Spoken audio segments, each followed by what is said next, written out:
All right. So, as I've said, so we have phagocytic cells and non-phagocytic cells. The phagocytic cells, they survive within your phagolysosome or escape to cytosol. What do they recognize? They only recognize intracellular bacteria, fungi, and your protozoa. How about viruses or rickettsial infections, right? These are recognized by your non-phagocytic cell, specifically your epithelial cells. They have a cellular receptor for the viruses, okay? So phagocytic cells, they recognize what? Intracellular bacteria, fungi, protozoa. Non-phagocytic cell, your epithelial cell, they recognize your viruses, rickettsia, and some, of course, protozoal species. Phases of T cell response. Always first, antigen presentation. The antigen is there, it is recognized. Now, your naive CD4 T cell, right? It activates your lymphocytes, right? And then it expands via cytokines. When cytokines is there, the cytokines binds to your IL-2 receptor, which induces now your CD4 T cell to expand, your clonal expansion, and then differentiate into an effector CD4 T cell or a memory CD4 T cell. What's the function of your CD4 positive T cell? Activation of macrophages, B cells, or other cells, and of course, mediators of inflammation. How about your naive CD8 T cell? After antigen recognition, what happens? You also have clonal expansion and differentiation. The effector CD8 positive T cell, what's the function of that one? Killing of infected target cells and or macrophage activation. What's the point here? You have an antigen recognition followed by activation of the lymphocyte itself, and then you have expansion of those CD4 and CD8 naive T cell, followed by differentiation of different kinds for each of them, right? And then the function. We already talked about that one. So recognition. So the T cell receptor, it recognizes a peptide on your antigen presenting cell. CD4 or CD8, they need co-receptors, right? That recognize the MHC molecules. So the point here is this. Not only does the T cell recognize, right, the peptide on APC, but in order for it to be activated, you need some co-stimulators. And those are high yield. So put a star here, your selected receptors and ligands, right? Which one is which? Which one is found on the antigen presenting cell and which one is found on your T helper or T cytotoxic cell, right? So antigen presenting cell, you have LFA, ICAM, CD22, B7. Those are high yield. Let's focus on the left-hand side here. APC, what can we find there? LFA3, ICAM, class 2 MHC, CD22, and B7. For the T helper cell, we have CD2, LFA, CD45R, and CD28. But the most important thing here is this. Class 2 MHC from the antigen presenting cell, and then you have the TCR receptor from your TH cell. That's the first point. Second point is B7 from the antigen presenting cell and CD28 from the T helper cell. That's high yield for your T helper cell. Let's look at the cytotoxic T cell. What's the high yield point here? Class 1, of course, MHC. Remember, the peptide antigen is recognized here. In the cytotoxic T cell, you have the TCR CD3. Okay? Don't forget CD45R from your cytotoxic T cell and CD22 from the target cell. Those two are high yield. Put a star here. The most important thing here is CD4 reacts with class 2 MHC, CD8 reacts with class 1 MHC, you already know that. CD28 by your B7. I think those are the three high yield points here. You already know that class 2 is recognized by CD4 positive T cell, and class 1 MHC is recognized by your CD8 T cell. What's high yield point on this slide? The super antigens. So highlight that one. What do we mean by a super antigen? Super antigen, it causes a release of cytokines, right? This is called toxic shock syndrome. What does it do? It cross-links, yield your beta portion of the TCR domain from the T cell with non-polymorphic region of the MHC2 on your APC. Normally, the antigen is here between your MHC2 and your TCR receptor. It's here. But for the super antigen, it's outside. So it binds in your non-polymorphic region of your MHC2 on the APC. Example of super antigens, Staphylococcus. You talked about Staphylococcus aureus, right? It has a lot of things. It can cause enterotoxins, toxic shock syndrome, exfoliating toxin, and you have pyrogenic exotoxins. CAMs, or your adhesion molecules, basically, they stabilize the binding between the ligand on your antigen-presenting cell and your T cells. For example, your ICAM1, right, and your LFA1. But the most important thing of the adhesion molecules are your integrins. Those are your integrins. Question, defect in LFA1. What is the disease? LAD. Leukocyte adhesion deficiency, right? That's for your LFA1. So, high yield co-stimulators. This is important. This is very, very important. What are the co-stimulators? B7 molecules, CD80 and CD86. It guarantees response to a foreign antigen. Don't forget that the CD28 and B7 signaling, it is essential for your naive T cell. So memorize the co-stimulators. Also important is CD4 T and CD4 L, or CD154 on your T cells. What's the function of this? They activate your antigen-presenting cells to express more B7. So you have more stimulation of your T cell to secrete what? To secrete cytokines to enhance your T cell differentiation, specifically your IL-12. What about the co-stimulator for attenuating or terminating the immune response? What do I need in order to attenuate or terminate the immune response? You have CTLA4. Okay, don't forget that one. CTLA4 or CD152 or PD1. It is involved in terminating the immune response. So we're talking about the co-stimulators to make the T cell. It is for the T cell to differentiate and make more T cells. So in terms of practical applications, there's several. So you have agents that block the B7, CD28. It is used for what? Rheumatoid arthritis. Don't forget that. Rheumatoid arthritis and graft rejection. So you block the stimulator, the co-stimulator, the B7 and the CD28. Or you can also have antibodies to CD40 and CD40L. This is for graft rejection. If you have antibodies to CD40, CD40L, this is for graft rejection. And if you have antibodies that block CTLA4, remember, CTLA4 is attenuating the immune system, right? If you have antibodies against that, then you are enhancing the immune response in cancer patients. Know the agents that block and what diseases are they used for, okay? That's high yield.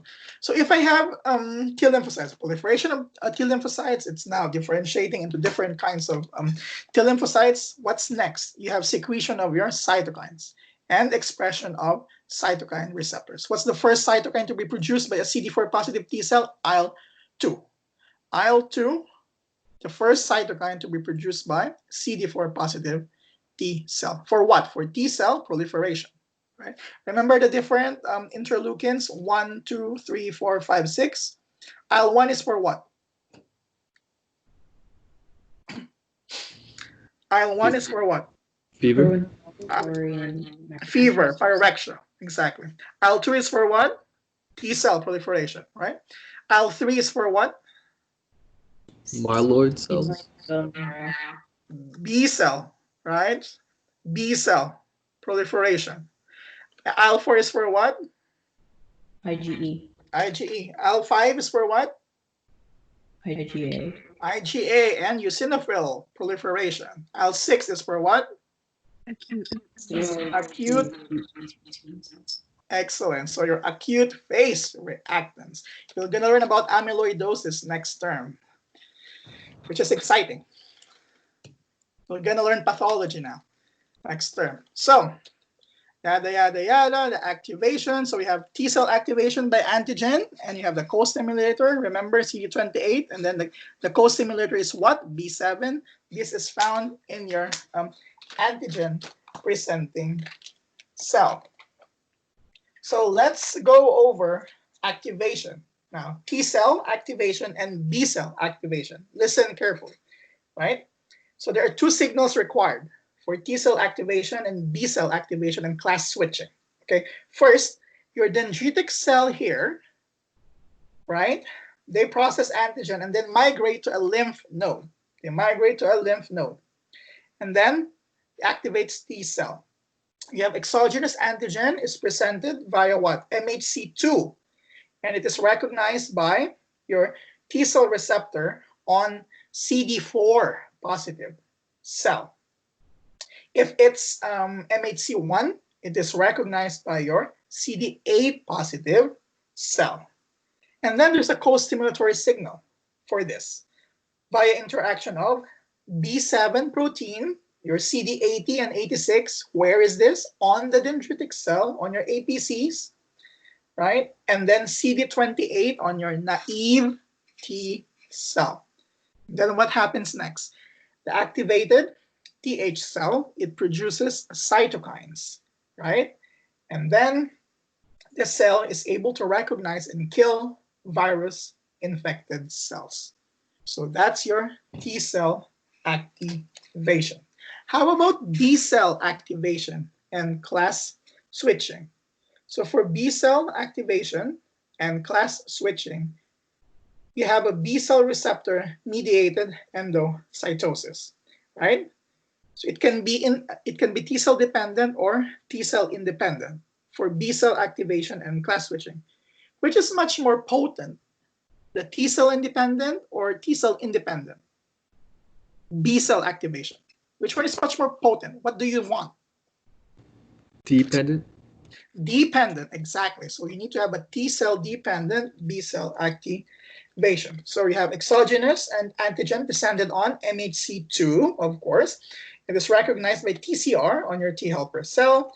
CD4 T receptor on B cell. It binds to CD4 T ligand on your TH cell, and they secrete cytokines. And these cytokines, they determine immunoglobulin class switching of B cells. And then the B cells are activated. They undergo class switch immunoglobulins, IgA, IgE, IgD, right? And affinity maturation, and then they begin producing your antibodies. CTLP, did we talk about that one? So FAST and FAST-L. So your cytotoxic, CTL's mechanism of killing. So you need to have the FAST ligand and then the FAST-L. Remember, this is a ligand for your apoptosis from your term 1. This is one method by which your cytotoxic T cells induce their targets. So remember the extrinsic pathway of your apoptosis. You need FAST and FAST ligand, right? Another one I think that triggers this one is your cytokines or interleukins. I think interleukin 1 for this. So FAST and FAST-L for apoptosis, right? Cell adhesion, blah, blah, blah. Talk about that. So membrane attack complex. Where is this formed? Your membrane attack complex. After the complement, right, has been done, blah, blah, blah, blah, you form your membrane attack complex. I'm talking about MAC for this one, for your complement. But here, we're talking about the granules in your cytotoxic T lymphocytes. So the way they kill infective organisms is through perforin or granzymes. That's the high yield point. Your cytotoxic T cells, they kill the organism via perforin or granzymes. So the exocytose, these granules, and kill the organism. How about your natural killer cells? What's the function of your natural killer cells? They defend against viruses. They recognize non-peptides, right? And they kill target cells similar to that of cytotoxic T cells. So they also release your perforins and granzymes to kill organisms. So how does the natural killer cell recognize something that's wrong in a cell that is something wrong with the cell? How does it recognize? So it recognizes this one via an altered cell surface molecule, meaning there's a lowered class 1, MHC, right? They do not have the capability of recognizing MHCs. Recognize altered cell surface molecules. So when they recognize altered cell surface molecules, then they attack. They kill them. NK cells, they recognize tumor or virus-infected cells. They respond to IL-12 with interferon gamma production. And they do antibody-dependent cell-mediated toxicity. Now, do I need to know the life cycle from naive to effector Cd4 T cell? Well, yes. So the naive T cells, they are stimulated by what? By antigen, of course, in the lymph nodes and spleen, right? Don't forget L-selectin, that's your adhesion molecule. And your CCR7, this is your chemokine receptor. This is for selective migration into the lymph nodes. Your naive T cells can be differentiated into effector T cells by expressing E and P selectins, or LFA1 and VLA4. What's the function of this? Your effector CD4 positive T cell, they are phagocytes at the site of infection that displace the antigen. What's the point? You need an adhesion molecule. You need an adhesion molecule for the naive T cells to be differentiated for clonal proliferation and differentiation. And after that one, you need chemokines, right, for the effect to happen. We talked about the effector cells. CD40L is the most important. Highlight that one, the expression of the surface molecule, CD40L is most important. And then you have the secretion of your cytokines. Okay, put a start here. This is high yield. Subsets of your CD4 T cells, okay? So let's go over this one. So you have a T cell precursor. So you have a T cell precursor in the bone marrow. And then it becomes CD4 positive or CD8 positive T cell in your thymus. Remember, the cortex of the thymus, you have a positive selection. What is a positive selection? What does it do to your CD4 positive and CD8 positive naive T cell? What does it do, the positive selection? You choose either CD8 or CD4. So for positive selection, don't forget, right, in the thymic cortex, you need to test if the T cell is responsive to their own MHC, to own if they're capable of binding to their self-major histocompatibility complex. If they cannot bind to their own self-MHC, then they're going to be discarded via apoptosis. That's positive selection. And then they go to the medulla, to the thymic medulla for negative selection. We're talking about T cells. What's the function? How do they select in the medulla? What is negative selection, by the way? That's my question. To make sure it doesn't bind to self. Excellent. So to make sure that the T cells expressing the T cell receptor with high affinity for their self-antigens, they don't bind to their own self-antigens. If they do bind to their own to their self-antigens, then they undergo apoptosis. And don't forget air. Don't forget air here, right? Which are expressed in the thymus. Now, So it doesn't have anything to do with foreign antigen binding during positive and negative selection. It only has to do with the ability to bind to self and recognize self. yes, for positive selection, specifically in the cortex, the TCR, the T cell receptor, capable of binding to self-MHC. When you go to negative selection in the thymic medulla, the T cells that are expressing your TCRs with high affinity for your self-antigens, they undergo apoptosis to make sure that you don't bind to your own body's antigen. Right, excellent. Don't forget air, right? And don't forget, if you have a deficiency in air, what is the disease? Anyone? Immune polyendocrine syndrome. What are the characteristics of autoimmune polyendocrine syndrome? Is it the Give me the main one.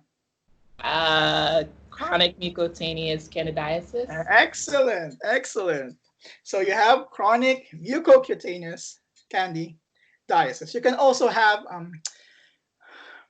hypoparathyroidism. You can also have what else?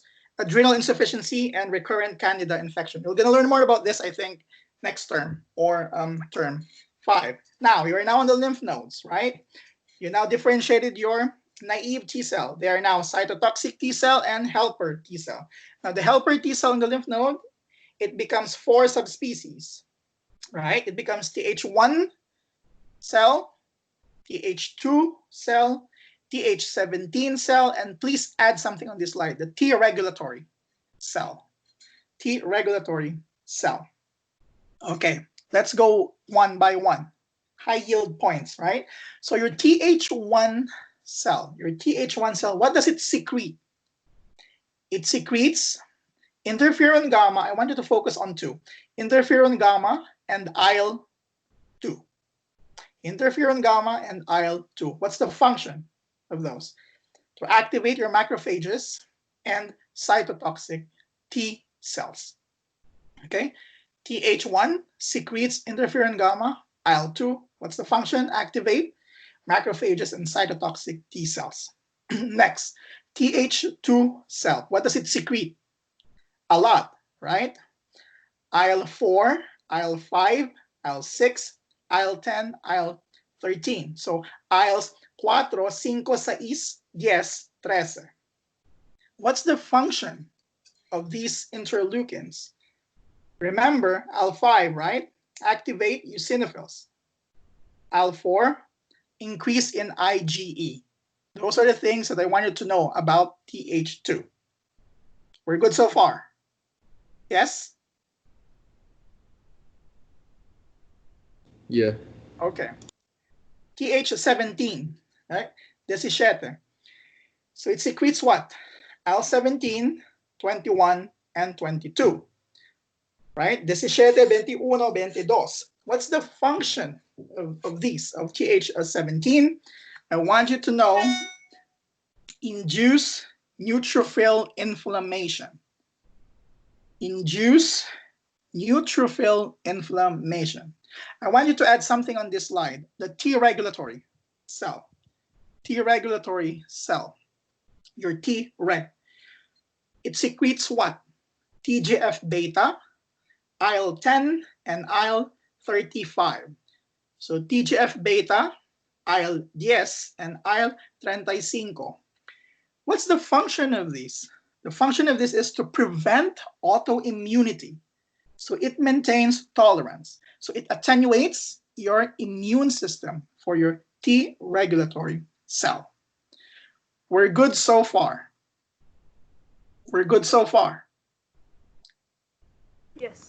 Yes? Yep. Okay. Now we're going to talk about how are we going to activate or deactivate each cell, each subsets of your T cells. This is high yield, okay?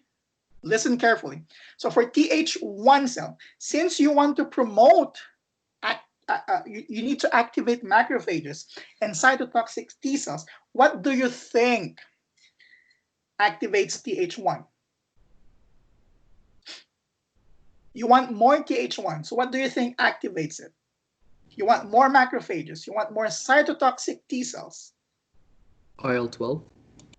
IL-12, excellent. And what else? The big one, the biggie. Interferon? Interferon gamma. Gamma. Okay, don't forget. So to activate Th1, you need IL-12 and interferon gamma. Excellent. Now, we go to Th2. Remember, Th1 and Th2, there's a balance. If Th1 is increased, which is pro-inflammatory, Th2 should be decreased because it's anti-inflammatory. If Th2 is increased, which is anti-inflammatory, Th1 should be decreased. So they have an inverse relationship with each other, right? So Th2, what activates Th2? What do you think activates? It's here on the slide. What do you think activates Th2? IL-4. Exactly, IL-4, right? Your IgE, because you need to increase IgE. Remember, that's one of the function of Th2. And then what else? IL-2. So you need interferon, IL-2. So you need a T cell differentiation. You need more of them. So Th2, what activates them? IL-2 and IL-4. Good. Next, Th17, high yield. What activates Th17? Anyone?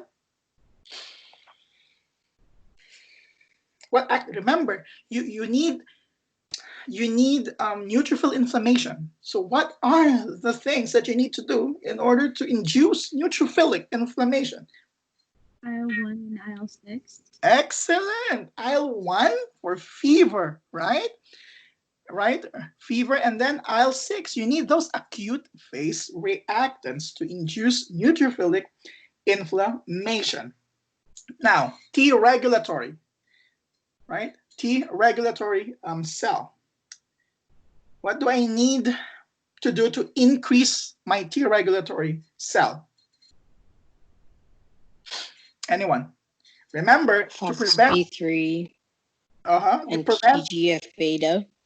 Excellent. So you have TGF beta. And also don't forget IL-2, because you need more T regulatory cells. You need T cells to differentiate to T regulatory. And IL-10 as well, right? To a certain extent. Yeah. 10 is for attenuation of your immune system. So we're good so far for activating, right? So let's go.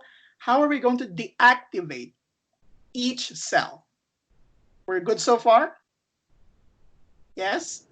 We see? Can you just repeat one more time the T regulatory? It cut out for me. So for the T regulatory, what activates them is TGF beta, IL-2. Great, thank you. Okay. Now, deactivate. Let's go. How are we going to deactivate each subsets of T helper cell? This is high yield. Listen carefully. Th1. You want to lower Th1. What are we going to secrete? What are we going to increase?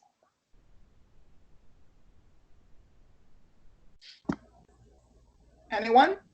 IL-10. IL-4 and 10. Remember the relationship that I talked about? Th1 and Th2, they have an inverse relationship.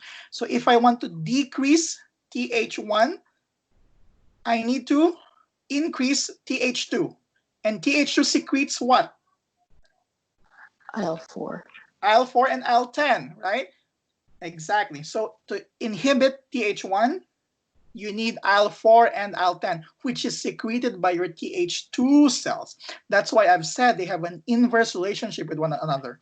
If one is increased, if Th1 is increased, Th2 should be decreased. If Th2 is increased, Th1 should be decreased. Inverse relationship with each other. Now, Th2, I want it to be decreased. So I don't want Th2. So Increase. increase what? What should be increased in order to Interferon secrete it? gamma. Excellent. The one that's increased by the one that's secreted by Th1, interferon gamma. That decreases the population of my Th2, the subset Th2 cells. Okay. How about Th17? Th17. Remember, they suppress the immune system for Th17.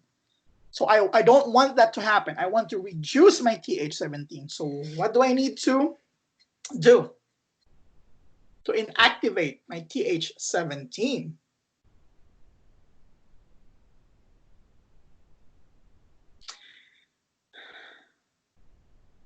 Anyone?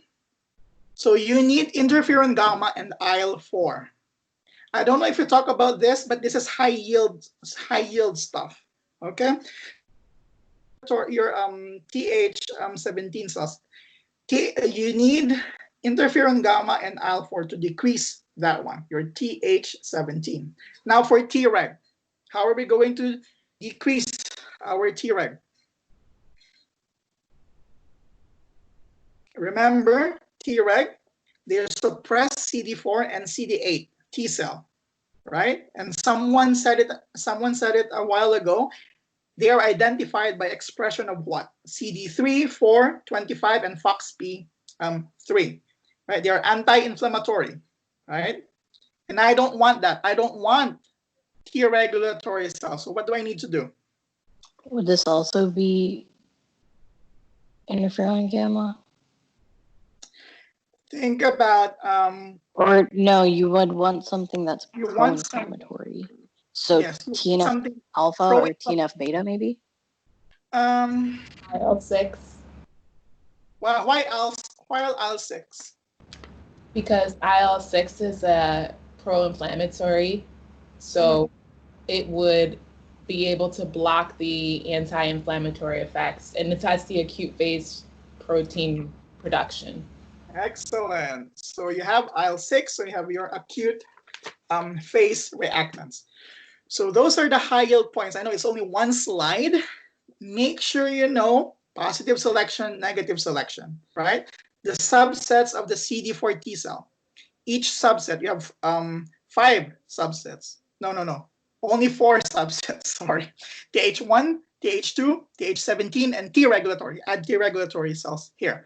What do they secrete? You need to know that one. What's the function of those things that they secrete? What activates each subset of T cell? What deactivates each T cell? Okay? Who knows what disease that you can get if you have a deficiency of FOXP3? Someone said it. FOXP3 for your T regulatory. What is a disease that you can have?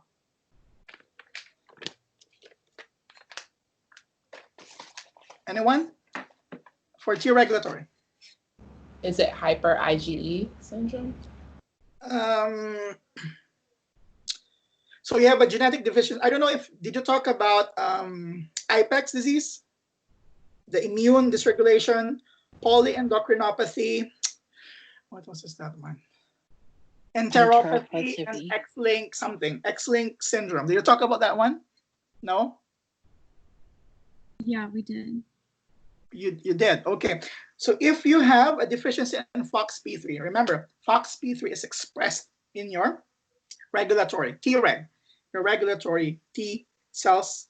You have IPEX syndrome. So it is characterized by what? Dermatological conditions. So, oh my God, if I can remember it correctly. Dermatitis. What else is in there? Nail dystrophy. What else is in there? So you have enteropathy. You have something about the endocrine, right? So it's you have immune dysregulation. You have polyendocrinopathy, enteropathy. It's an X-link syndrome. This is deficiency of FOXP3, most commonly seen in what? Diabetes. In male infants, because it's X-linked. Okay, we'll spend some time for that one. Let's move on. Blah blah blah. This is it. This is high yield. Also, we talk about each and every one of that. Another one. This is also good. Check this one. Put a star here. We talk about interferon gamma. We talk about all of these Th2 cells in only one slide. I don't want to go over that one again. Remember, it's a balanced immune system. When Th1 is up, Th2 should be down. Th2 is up, Th1 should be down. Th1, right? Up in autoimmune problems, right? Immune overreaction for your Th1. And Th2 is up in allergic reactions. That's how you'll put the start here. Allergic reactions like eczema, asthma, sinusitis. Th1 is down in cancer, hepatitis, HIV, shingles. Th2 is down in infections. So bacteria, mold, fungus, parasites, viruses. They talk about the differences of, when you talk about leprosy, Mycobacterium leprae in microbiome, did you talk about the difference between Th1 versus Th2 leprosy? Or you didn't? Yeah, Yes, we we did. did. Oh, what's the difference? Tell me. The tuberculoid leprosy is a deficiency in the Th1, whereas the lepromatous leprosy is Th2. Which one is the worst prognostic? Probably Th2. Exactly, worst prognosis, because your immune system gave up already for that one. All right, Mycobacterium leprae, we talked about that one. Th1 is tuberculoid, Th2 is lepromatous, high bacterial count. Th17, we talked about this one. Let's see here. The concept of anergy. What do we understand if we say anergy? That something is anergic or something. So clonal anergy, it means inability of cells to proliferate in response to engagement with an MHC or a peptide complex. This is an absence, high yield of co-stimulatory signal. So there is no co-stimulation or CTLA4. All right. Some microbes acquire resistance through cell-mediated immunity. For example, your Mycobacterium, Legionella, Listeria, which are intracellular bacteria. They inhibit fusion of phagosomes with lysosomes, specifically the Mycobacterium tuberculosis. So it inhibits the formation of the phagolysosome complex. Some viruses also, they inhibit class 1 MHC, associated antigen presentation. Okay, don't forget that the natural killer cells, they don't recognize the MHC. They only recognize cell surface antigens. Okay, some viruses, they affect T cells, for example, your HIV, and some viruses, they produce inhibitory cytokines or decoy soluble cytokine receptors. Okay. Look at the image here. Did you talk about the specificities of HSV, CMV, EBV, and pox virus? Yes or no? Like the specifics? No? No. Okay. So high yield. Mycobacteria, inhibition of phagolysosome function. That's why they survive. Specifically, your Mycobacterium tuberculosis in your lungs. Herpes simplex, antigen presentation. Most of the simplex, herpes simplex family. So you have 8 HHV viruses, HHV1, HHV2, herpes simplex 1, herpes simplex 2. You have herpes simplex 3. This is your VZV, your varicella virus. HHV4. This is your EBV, Epstein-Barr virus. You have HHV5. This is your cytomegalovirus. 6 and 7. This is your erythema infectiosum. And then HHV8. This is your Kaposi's sarcoma. These are all double-stranded DNA envelope. All of them are double-stranded DNA envelope. And look here, what's the mechanism of action? Inhibition of antigen presentation. So most of them, they inhibit antigen presentation, okay? That's high yield. And remember the pox virus, the only one that replicates in the cytoplasm, not in the nucleus. There's a summary there. Blah blah blah blah. Okay, this is a good slide, I guess. Okay, DiGeorge syndrome. What pharyngeal arch is deficient? Third and fourth. What's the signs and symptoms? Catch-22. I don't know what is catch-22. Could you please tell me? Sure. So there are cardiac issues. Okay. The A is abnormal facial structures, Good. thymic hyperplasia, Excellent. cleft palate, and hypocalcemia, and then it's on chromosome 22. Exactly. Excellent. So that's it. Thank you for telling me catch 22. So you don't have a thymus, so you lack T cell component. Pharyngeal arch, third and fourth. So let's do antibody response to different antigens.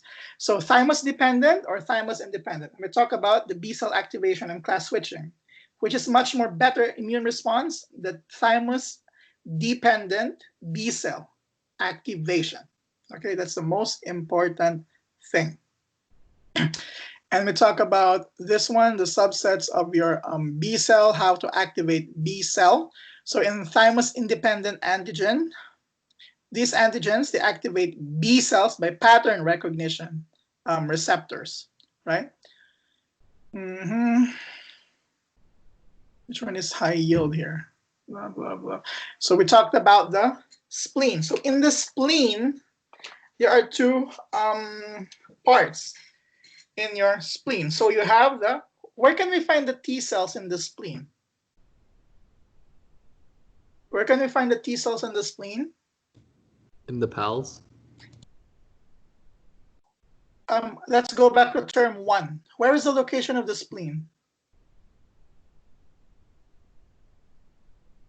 Where is it located in the abdomen? Okay, A, right upper quadrant. B, lower upper quadrant. C, middle lower quadrant.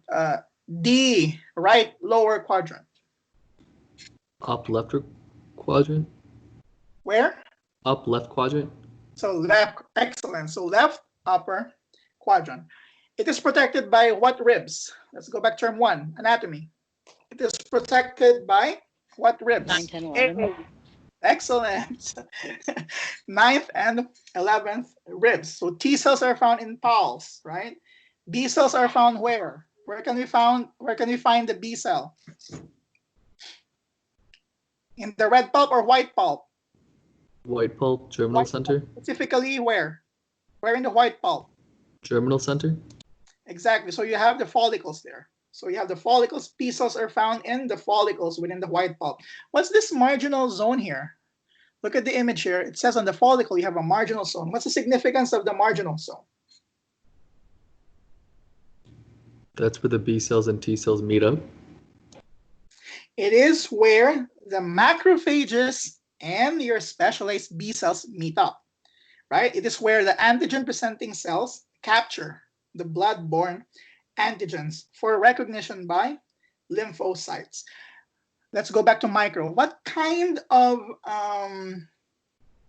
bacteria does your splenic macrophage remove? They remove the splenic macrophages. They remove a specific kind of bacteria. What is encapsulated? Excellent, excellent. So encapsulated bacteria. That's why if you have a splenectomy, you're much more prone in encapsulated bacteria. Examples of your encapsulated bacteria. H. influenza. Okay, good. What else? Staphylococcus. Listeria meningitis. Strep pneumo. Don't forget strep pneumo. That's a big one. Yeah. You talk about Howell Jolly bodies in splenectomy or not yet? Is that the sickle cell? So if I have a post-splenectomy, what can you see? If I remove my spleen, right? I have increased risk in encapsulated bacteria. So you give me a vaccine. You give me a vaccine against pneumococci, against Hib, against meningococci. But in terms of the blood, what can you see in the blood? Did you talk about this one in term 1, term 2, or no, not yet? I think in term 1 we may have. So you can have Howell Jolly bodies. Remember, these are nuclear remnants. You can have target cells. You can have thrombocytosis, right? Why? Loss of sequestration. Remember, the function of the spleen is to sequester and removal of old red blood cells. 120 days only, right? Then you can also have lymphocytosis. Why? You no longer sequester your lymph. Okay? All right. So what's the point here? The point here, after that detour, right? What's the point? Pals, T cells. B cells found in the white pulp, specifically the follicles. Marginal zone. This is where the antigen-presenting cells capture your blood-borne antigens for recognition by lymphocytes. If I remove the spleen, more prone in encapsulated bacteria. So give vaccine, example, pneumococci, Hib, and meningococci. We talk about that one, humoral response, antibody secretion isotype and affinity. I think that's B cell activation co-receptor. So put a star here. So your 3 proteins, CD19, CR2, and TAPA1. So CD22 is inhibitory. The inhibitory co-receptor for your B cell is your CD22. And we talked about this one, the T cell dependent, right? We talked about T cell dependent B cell activation a while ago, right? Remember, CD4 T receptor on the B cell, it binds CD4 T ligand on your TH cell. This induces secretion of cytokines, and then the B cells undergo class switching, affinity maturation, and they produce your antibodies. So CD4 T, CD4L, that's the key here. Okay, let's talk about this one. Class switching. What enzyme is needed for class switching? What enzyme is needed for class switching? AID. Excellent. So that's your AID. So we have an X-linked hyper M syndrome. What is that? That's high yield, X-linked hyper M. So you don't express CD40L. So that's why you only produce IgM. What's the problem with IgM? What's the problem with IgM? So it's not a memory cell, right? So IgM is produced only in primary immediate response. It fixes complement, right? And it has a IgM as what? It's a pentamer. Don't forget, pentamer, right? So let's go over this, some subtypes of Ig. Immunoglobulin. IgG. What is it for? IgG. Opsonization. Excellent. So it fixes complement, opsonization, and neutralization of bacteria and toxins. Does it cross the placenta? Yes or no? Yes. Yes. Is it the only one that crosses the placenta? Yes or no? Yes. Yes. So if it crosses placenta, what kind of immunity does it confer to the fetus? Active or passive immunity? Pass. Excellent. So passive immunity. All gonna do great, I think. How about IgA? What's IgA? Tell me. Neutralization. Neutralization, what else? It is found where? It prevents attachment of bacteria to what? Lining of like GI, bronchial.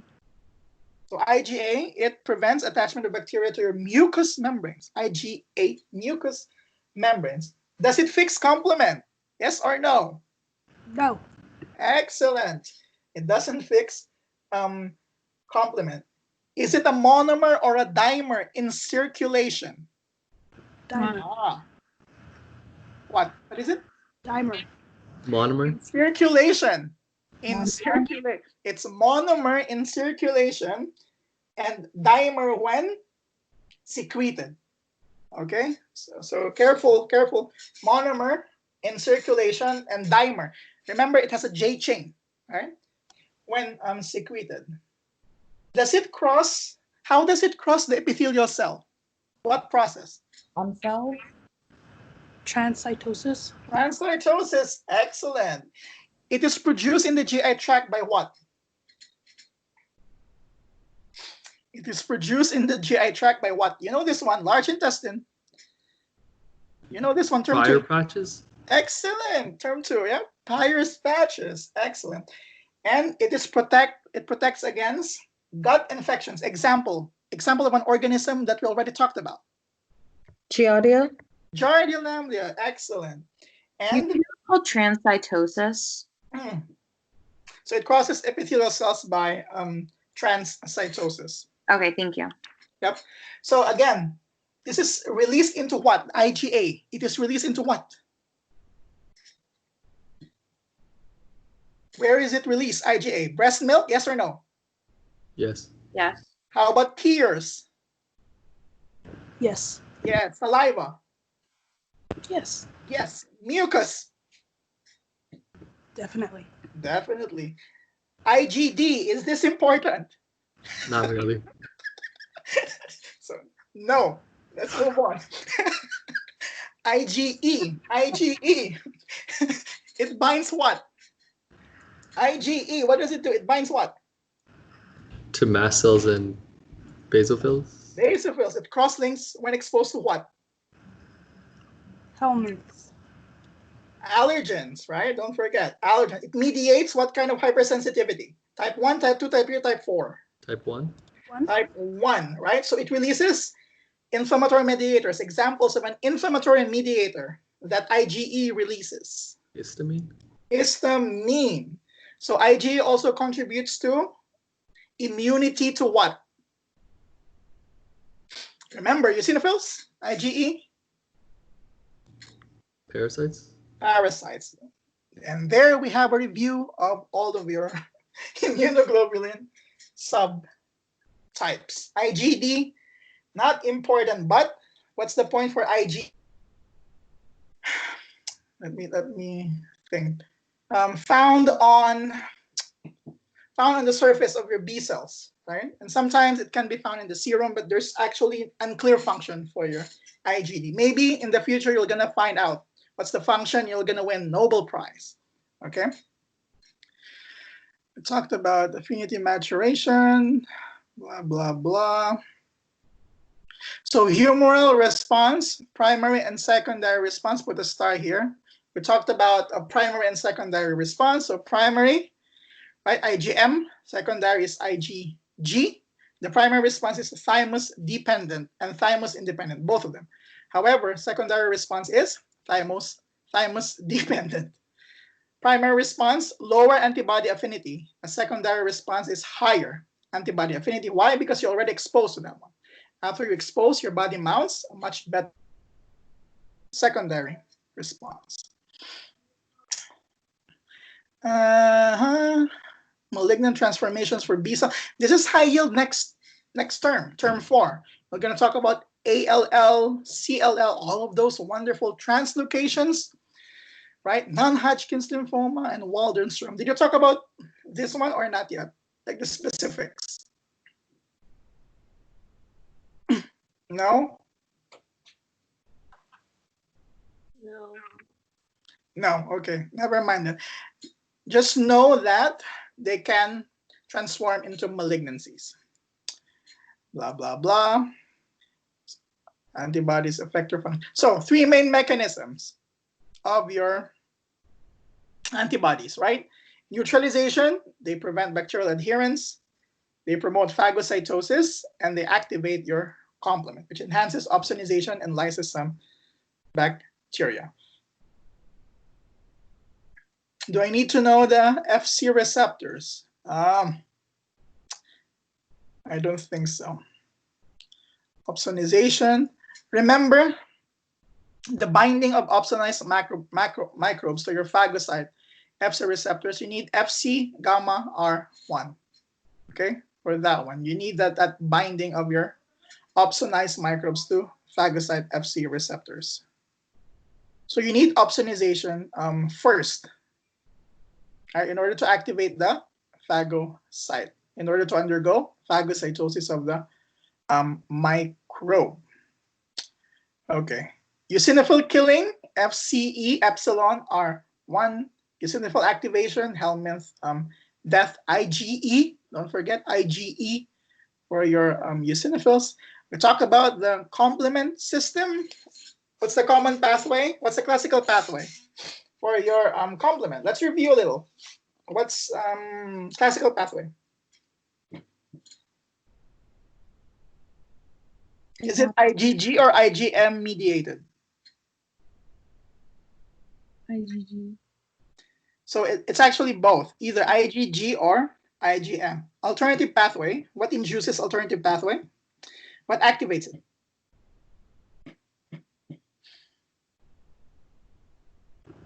Isn't that one spontaneous? The alternative, actually, it is a spontaneous, right? However, it is induced by microbe surface molecules, right? For that one. How about lectin? Lectin pathway. What activates lectin? Mannose? Mannose, right? Or other sugars on your microbe. So let's review complement. C3b, what's the function? C3b? Major opsonizer? Opsonization, excellent. C5b9, the MAC complex. Lysing? C5a, Anaphylatoxin. neutrophil chemotaxis. C5a, it is also an anaphylaxis, but remember, C5a is also for neutrophil chemotaxis. C3a, C5a, C4a, C5a, you have anaphylaxis. C3b, C3b, Opsonization. opsonization. Okay, all of the pathways, they converge, right? To make C3, C3 to make C5, C5 to make MAC. Early complement deficiencies, examples.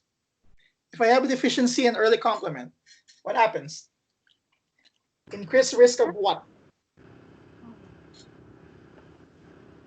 Is lupus one of them? Yes, SLE, excellent. So you can have pyogenic infections. How about terminal complement deficiency? If I have a deficiency in C5 to C9. Neisseria. Excellent, Neisseria infection. C1 esterase inhibitor deficiency. Hereditary angioedema? Why do I have hereditary angioedema in C1 esterase inhibitor deficiency? What chemical is increased in the body? There's like bradykinin and the clotting C3A one. and C5A. So for this one, you have increase in your kallikrein. If I increase my kallikrein, I increase my bradykinin. What happens to the C4 level in C1 esterase inhibitor deficiency? What happens to C4? Low. It is decreased, right? So ACE inhibitors, you don't give it to someone who has C1 esterase inhibitor deficiency because you're going to increase the bradykinin levels. Now, how about if I have a defect in your PIG-A? PIG-A gene. What is that? That's your paroxysmal nocturnal hemoglobin. Did I talk about this one or I'm just crazy? We did. Oh, you did? Okay. So PIG-A gene, right? Remember, PIG-A gene, right? So you have defect in the formation of your GPI anchor, right? So you have a GPI anchor, and then you have decrease in your DAF, your CD55, and your, what is that? CD59, CD55 and 59. So it causes intravascular hemolysis. So when you wake up in the morning, you have dark urine because of that. Well, we just digress for that, for the complement system. And we talk about the IgG and IgA and all of those different kinds of things. The antibodies, we talk about IgA. Neonatal immunity, don't forget. IgG, the only one that causes the placenta. That's why conferring passive immunity. Immunization, put a star here. You need to differentiate natural immunity, artificial, active, and passive. What do I mean by natural immunity? Natural immunity is acquired as part of your normal life experiences. Artificial, acquired through a vaccine, right? But it's either active or passive. Active immunity, you give the person an antigen, and then it stimulates the body's own production of antibody. Passive immunity, you give antibodies, right? Preformed antibodies are donated to an individual. In the fight for COVID-19, they're actually trying to find active immunity, an actual vaccine. And some people are doing also some passive immunity, some antibodies. However, those that is pursuing the antibody, sometimes it doesn't induce your what do you call this one? Your T cell. So it only induces your humoral immunity, right? For passive. So it doesn't give you lifelong protection. Contrast this one with your active immunity, which is much better. Okay, this is it. Put a star here. Innate, acquired, active, passive, the differences, right? Put a star here, high yield. I'll give you a couple of questions for that one. Vaccine development. Whole vaccines, acellular and recombinant.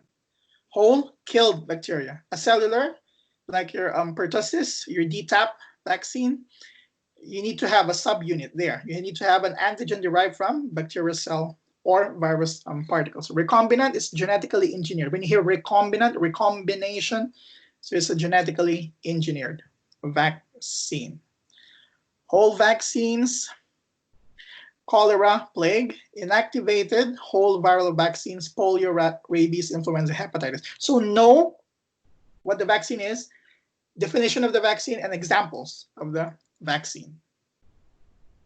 Okay, for live attenuated, it stimulates a strong immune response. Why? This both you induce both humoral, right, and cell-mediated. However, there's a possibility of reversion. So question, do you give live attenuated vaccines in someone who's immunocompromised? No. No, because it has a possibility of reversion. Examples of vaccine, of live attenuated, MMR, all of those, you need to memorize those. Acellular, so your toxoid, your conjugate, and your subunit. You need to know the examples. Toxoid, your DTaP, right? The pertussis is acellular. Your conjugate, right, for encapsulated bacteria, your Hib, your strep pneumo, your Neisseria meningitidis.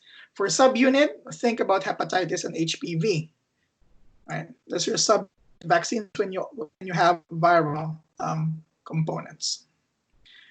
Recombinant vaccines, DNA vaccines.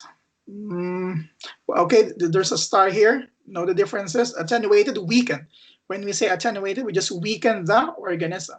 So there's a possible of reversion, right? Inactivation, the pathogen is inactivated by chemicals, right? Or radiation. However, the problem here is it requires multiple booster shots for this one. And it's only humoral. So it's not cell-mediated. We want cell-mediated. Why? Because we want memory, right? We want cell-mediated. For DNA vaccine, it's highly stable. It's both humoral and cell-mediated, but it's much more expensive for this one. So immunization in the fetus and neonate. Remember, IgM is useful in diagnosing infections in your neonate. So we talk about immunoglobulins, IgA from breast milk, IgG, it crosses the placenta, it confers passive immunity. IgM, for acute infections, you have an increase in IgM. If you have a chronic infection, you have an increase in your IgG. Do I need to know the vaccine schedule? When you're going next year, when you're going to your rotations, right? You need to know especially pediatrics. They're stickler for this, for the vaccination schedule. So remember, 12 months, you have MMR, varicella, and Hep A, okay, for now. This is a good table. You have different vaccine types and the different diseases that's involved. So I think it's, put a star, well, there's a star here, so you need to know this slide. Now, hypersensitivity. Okay, never mind the slides. These are all Dr. Ramos's slides. So let's talk about hypersensitivity. Okay, 4 types, right? Tell me, type 1. Type 1 hypersensitivity. Give me the characteristics of type 1.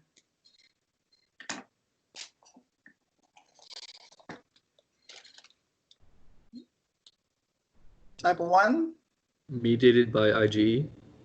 Mediated by IgE. Exactly. So you have a preformed IgE, and then what happens? You have an increase of histamine and then chemokines, right? Now, examples of type 1. Allergies. So allergies, anaphylaxis, and allergic asthma. Okay, I think here, we're gonna spend much time here. So type 1 IgE, right? So you have release of histamine, tryptase, and then you have a chemokines and inflammation and tissue damage. So this is the first step, it's fast. How are we going to test this one? Skin test or ELISA. Examples, anaphylaxis and allergic asthma. How about type 2? It's mediated by what? Type 2 mediated by what? IgG and IgM. So this one is antibodies, okay? For type 2 hypersensitivity, antibodies, right? It is mediated by IgG or IgM, but because type 2 comprises of 3 things. It can do cellular destruction, inflammation, and cellular dysfunction. So when the antibodies bind to your cell surface antigens, it induces cellular destruction. Via what? Via phagocytosis or activation of the complement, or antibody-dependent cellular cytotoxicity via your natural killer cell killing. It can also induce inflammation via activation of the complement system. It can also do cellular dysfunction. So you have abnormal blockade or activation of your downstream processes. Now, examples of type 2. It's here. Blood transfusion reactions, autoimmune hemolytic anemia, hemolytic disease of the newborn, good pasture syndrome, rheumatic fever, myasthenia gravis, Graves' disease, pemphigus vulgaris. So for each type of hypersensitivity, know what mediates each type, know examples of each type. Type 2, antibody. It induces what? Cellular destruction. For the type 2, the Yeah. cytotoxic versus non-cytotoxic, in lecture, she mentioned the type 5 is like sometimes recategorized. So was that for cytotoxic type Yeah. 2? Is type 5? I don't know the answer for that one. 5. Okay. I know about the type 5 hypersensitivity. Type 5, she said, is non-cytotoxic. Oh, it's the one that Okay, thank you. cytotoxic. Okay. Trust me on the step, there's only 4. Right? So examples of type 2, autoimmune hemolytic anemia, immune thrombocytopenia, you have the transfusion reactions, high yield, rheumatic fever, myasthenia gravis, pemphigus vulgaris. You already know this ones. Okay, type 3. Type 3 is what? Mediated by immune complex deposition. Either serum sickness or Arthur's reaction.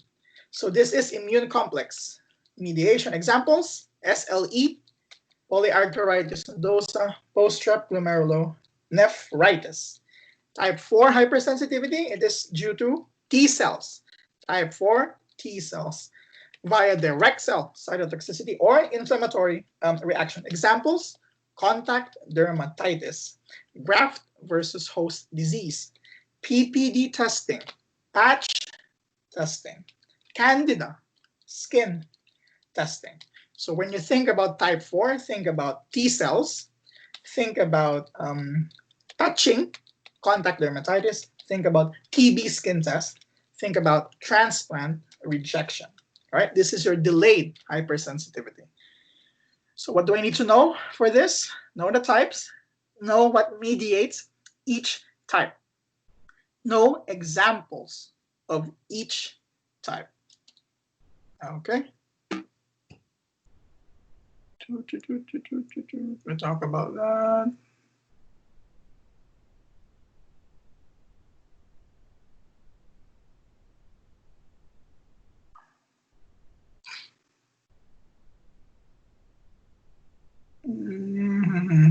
This is a good summary slide.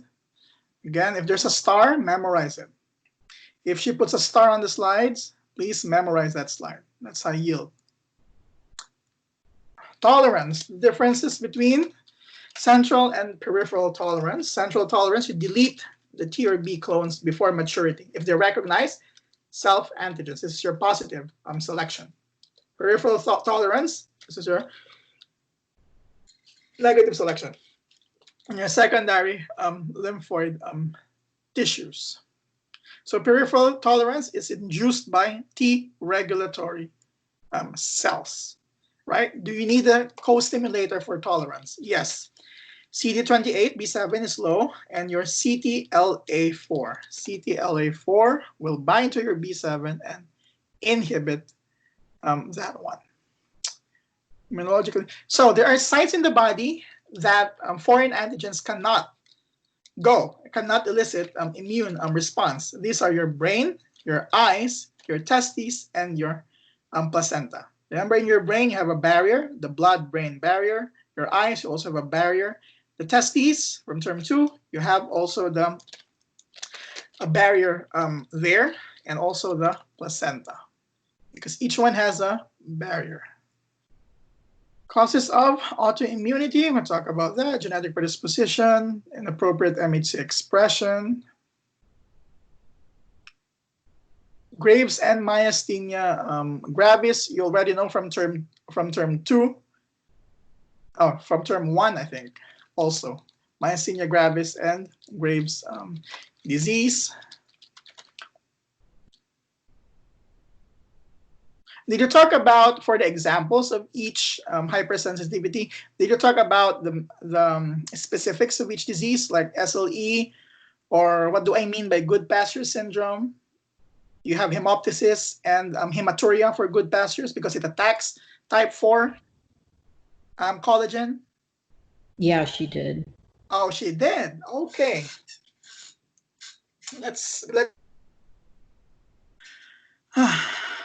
Okay, let's see here. Okay, Graves' disease and myasthenia gravis. What's Graves? Term 2. What's Graves' disease? Anyone?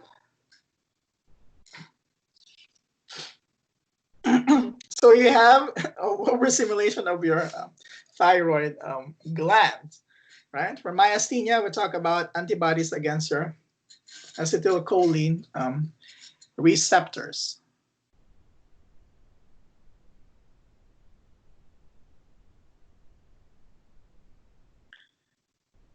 Autoimmune hemolytic anemia, you have antibody against your Rh blood group, right? For good pasture, type 4 collagen. You have hemoptysis and hemophilia. Contrast this one with your Alport syndrome, which is the type 3 alpha chain of your type 4 collagen. There's a deficiency there.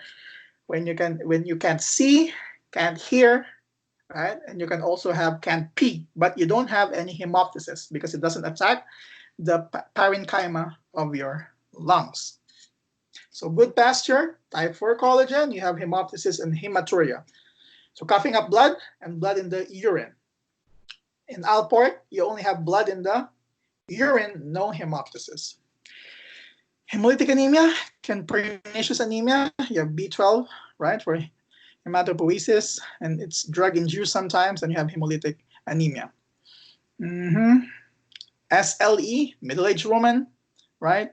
What do I need to know? Double-stranded DNA, Smith antibodies. This is important. In term 4, this is how you diagnose SLE, specific. You have increased specificity if you have double-stranded DNA and Smith's antibodies.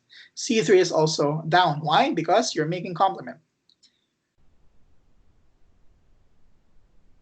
Type 4. I talk about that. So Hashimoto's thyroiditis, you have autoantibodies against your thyroid antigen, specifically the thyroid peroxidase enzyme. So you have for Hashimoto's hypothyroidism. So see here, you have intense lymphocytic infiltration in your thyroid. The normal thyroid is here, and then on the right side you have an intense lymphocytic infiltration. What's the target? Thyroid peroxidase, which causes hypothyroidism.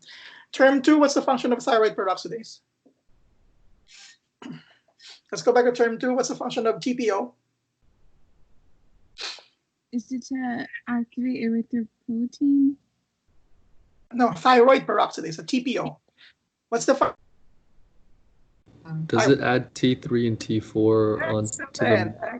Excellent. So it adds your, remember your iodine, right? Iodination, right? So your T3 and your T4. Excellent. How about DM, diabetes mellitus? Antibody against beta cells. Beta cells, why? They produce insulin. So you can see here, lymphocytic infiltrates. Guys, learn to love the images right now, because when you go to term 4, when you're doing pathology, you're going to be bombarded with images. And in your step 1 exam, most of the questions, 75 of the questions, is based on pathology. So, yep. So you have lymphocytes there. Contrast this one with the normal beta cells. You don't have any lymphocytes there. MS term 2. Let's go back to term 2. MS, you have an inflammatory lesion in your myelin sheath. So your oligodendrocytes, or something wrong with the oligodendrocytes. Right? Commonly seen in African American and Hispanic women, most common in Northern Hemisphere because of sunlight. This, I think a theory says it's about sunlight. Right? If you are less prone to getting sunlight, then you have an increased risk of multiple sclerosis. That's one of the theories, right? Environmental components. And you talk about optic neuritis, one of the signs and symptoms of multiple sclerosis. You have the Lermit sign. You can have neuropathies for this. RA, inflammation of the joints. So the autoantibodies, they bind to the FC portion of the IgG. Do I need to know the HLA allele? Believe it or not, on step 1, actually this is high yield. You need to know the HLA. So for now, I think it's a good investment for you to know the different HLA alleles. So put a star here, no, each one. We talk about CTL4, right? It's expressed in Tregs and by activated T cells. This is immunomodulatory. Remember, the variants of CTLA4 are associated with different kinds of diseases, but CTLA4 is bound to CD80 and CD86. This is your B71 and B72 on your antigen presenting cells. Voila, you have the table. There's a star there. Read the table. Know the disease, know the self-antigen, know the immune response. I think that's the end for the immunology. Let's have a break, 5-minute break, and then I'm going to talk about ethics, last one. Okay? Grab something to eat.